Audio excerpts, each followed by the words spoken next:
이제 다섯째 날 창조 이야기를 살펴보도록 하겠습니다. 20절에서 23절에 소개되어 있는데요. 이 날에 관해서는 핵심적인 내용만 간단히 전해드리도록 하겠습니다. 다섯째 날에는 물들과 하늘에 거하는 동물들을 창조하셨습니다. 창조 사역이 시작된 후 처음으로 움직이는 생명체들이 만들어졌습니다. 그리고 하나님은 그것들을 각기 종류대로 만드셔서 하늘과 바다에 떼를 지어 살게 하셨습니다. 그로써 우상의 각종 새들과 물고기들이 생겨나게 되었습니다. 한 가지 흥미로운 점은 다섯째 날 창조된 각종 새들과 물고기들을 가리켜 처음으로 생물이라고 하는 단어가 사용되어졌습니다. 20절과 21절에 두 번이나 연거푸 나오지요? 여러분, 우리말로 개역 성경에는 생물이라는 말로 번역이 되었는데 히브리어로 보면 매우 우리에게 익숙한 단어입니다. 네페시. 이 말은 보통의 경우에는 사람의 영혼을 가리킬 때 사용되어지는 말입니다. 그렇다면 이런 물음이 나오겠죠? 사람이 아닌 동물에게도 영혼이 있단 말인가? 전도서 3장 21절에 따르면 인생의 혼은 위로 가고 짐승의 혼은 아래고 땅으로 내려간다라고 전합니다. 즉 동물에게도 혼이 있습니다. 동물도 혼을 가지고 있기 때문에 자신이 의도한 대로 움직이고 살아가게 되는 것입니다. 물고기는 물에서, 새는 하늘에서 자신이 가진 능력의 범위 안에서 원하는 대로 활동할 수 있습니다. 그리고 음식과 성과 번식에 대해서도 욕구를 가지고 욕망을 충족하기 위해서 애를 씁니다. 이것은 동물에게도 혼이 있다는 증거입니다. 하지만 동물에게는 하나님에 대한 어떤 필요함이나 갈급함이 없습니다. 하나님을 알고 믿고 사랑하고자 하는 참된 신앙과 하나님의 말씀을 이해하고 주신 사명을 따르고자 하는 거룩한 열망은 오직 하나님의 형상대로 지음받은 사람에게만 있습니다. 이렇게 동물의 네페시와 사람의 네페시는 구별됩니다. 이 부분에 대해서는 이후에 사람을 창조하시는 사역을 소개할 때 좀 더 자세하게 설명드리도록 하겠습니다. 다섯째 날 창조가 전해주는 주목할 점은 물고기와 새를, 물과 하늘을 터전으로 자신이 의도하고자 하는 대로 의식을 갖고 살고 움직일 수 있는 네페시, 혼을 가진 생물로 창조하셨다는 것입니다. 이로써 다섯째 날에 이르러 지구는 생명력과 활동력이 넘치는 살아있는 생명체들로 가득 채워지게 되었습니다. 놀랍게도 그것들의 생김새와 빛깔이 모두 다 달랐습니다. 그러면서도 같은 종류들끼리는 떼를 지어 살게 하셨습니다. 여러분, 바다에 있는 물고기들, 하늘에 나는 새들을 보게 되면 여러분, 수없이 다양한 종들이 있지만 자기들 종들끼리는 떼를 지어 사는 습성이 넷째 날 하나님께서 만드신 그때로부터 시작된 거예요. 우연한 일이 아닙니다. 참 저는 이 생각을 할 때마다 참 하나님을 새롭게 생각하는 것이 있는데, 하나님은 절대적인 능력의 창조실 뿐만 아니라 참 결코 하나님은 단조로우시거나 지루하신 분이 결코 아니시다라는 것이지요. 하나님은 무한한 능력을 가진 창조주이실 뿐만 아니라 그 누구와도 비교할 수 없는 정말로 탁월한 최고의 디자이너시다라는 생각을 갖게 되는 것이죠. 여러분, 세상에 존재하는 물고기와 새의 종류가 얼마나 많습니까? 그걸 어떻게 사람이 다 셀 수 있습니까? 그런데 더욱 놀라운 것은 종류마다 다 다른 생김새, 다른 색깔, 다른 DNA를 가지고 있습니다. 헤아릴 수 없이 많은 그것들을 다 하나님이 직접 디자인하셨습니다. 여러분, 놀랍지 않습니까? 이 모든 것들을 누가 할 수 있었을까요? 이 모든 일들이 우연 속에 일어난 우발적인 사건으로 시작된 것일까요? 그렇다면 이렇게 완성도가 높은 세계를 이룰 수 있었을까요? 창조주 하나님께서 직접 손수 디자인하신 것입니다. 결국 다섯째 날에 서로 다른 모습을 한 새들과 어류들이 바다와 하늘과 바다에 가득 차게 되었습니다. 하늘과 바다에는 자신의 의지에 따라 활동성 있게 움직이는 생물들로 넘쳐났습니다. 여러분, 얼마 전까지 혼돈과 공허로 가득했던 지구가 하나님께서 직접 디자인하시고 생명을 주신 아름답고 신기하고 다양한 생물체들로 채워진 것입니다. 다섯째 날에 하나님이 만드신 생명 중에는 거대한 어류도 포함되어 있었습니다. 21절에 우리말 성경에는 큰 물고기라고 소개하고 있는데 아마 고래와 같은 큰 바다 짐승을 가리키는 것이겠죠. 여러분, 한 가지 놀라운 사실을 생각해 봅니다. 지구 역사상 가장 큰 동물이 무엇인 줄 아십니까? 많은 사람들이 공룡을 떠올립니다만 실은 지금까지 살아있는 흰 수염 고래라고 불리는 대왕고래라고 합니다.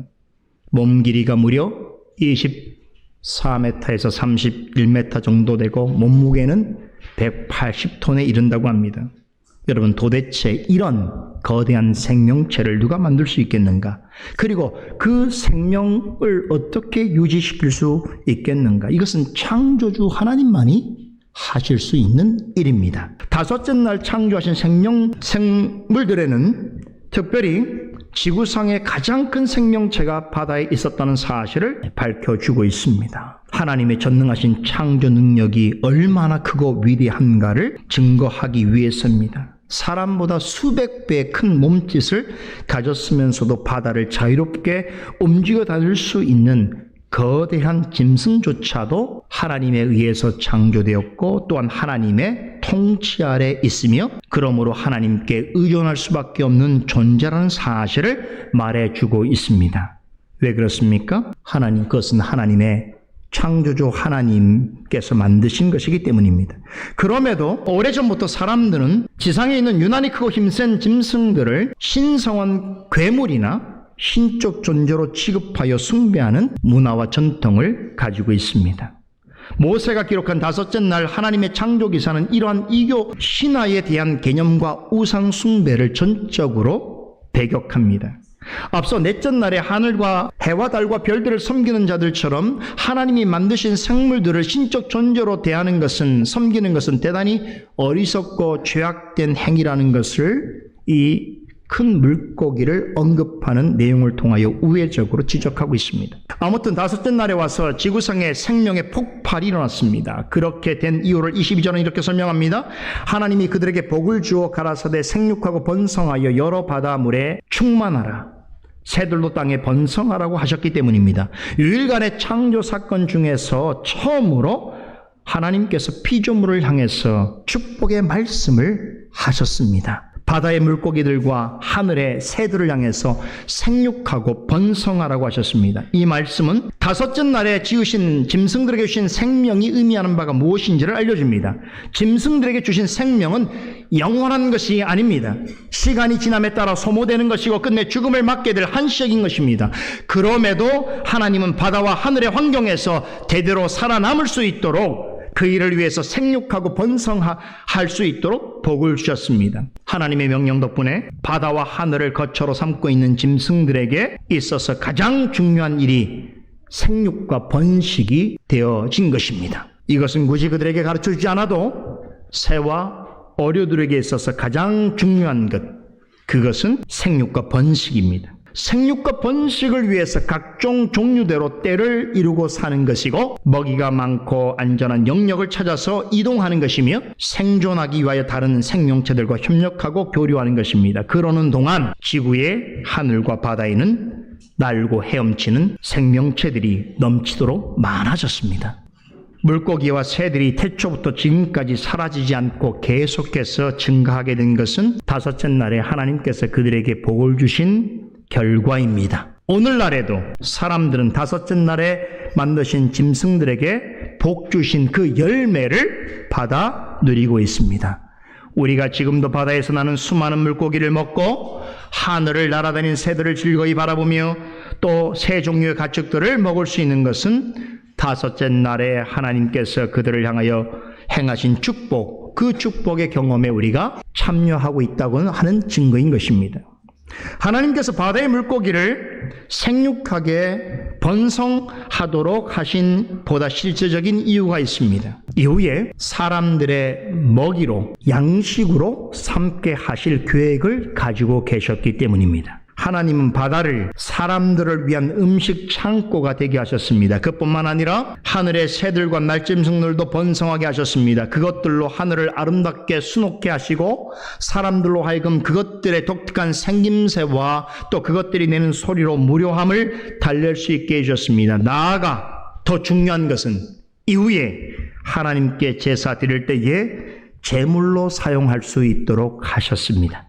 이와 같은 이유로 새들과 날짐승들도 하늘과 땅에 더욱 번성하도록 축복하셨습니다. 하나님께서 하시는 일은 그 어떤 일도 그에게서 벗어나는 일이 없습니다. 다 이유가 있으십니다. 태초부터 지금까지 물고기들과 새들이 계속해서 생육하고 번성할 수 있게 된 것은 그것들이 번성적으로 하나님의 명령에 순종하고 있기 때문입니다. 그러므로 우린 다시 넷째 날 창조 사역을 마무리하면서 우리 자신에게 이렇게 물어야 하는 것입니다. 물고기와 새같이 하찮은 짐승도 하나님의 뜻을 이루는 데 쓰임받기 위해서 하나님의 말씀에 순종하거늘 하나님의 형상을 따라 지음받은 사람이라면 과연 어찌해야 할 것인가? 무엇을 해야 할 것인가? 다음 주에 사람을 창조하시는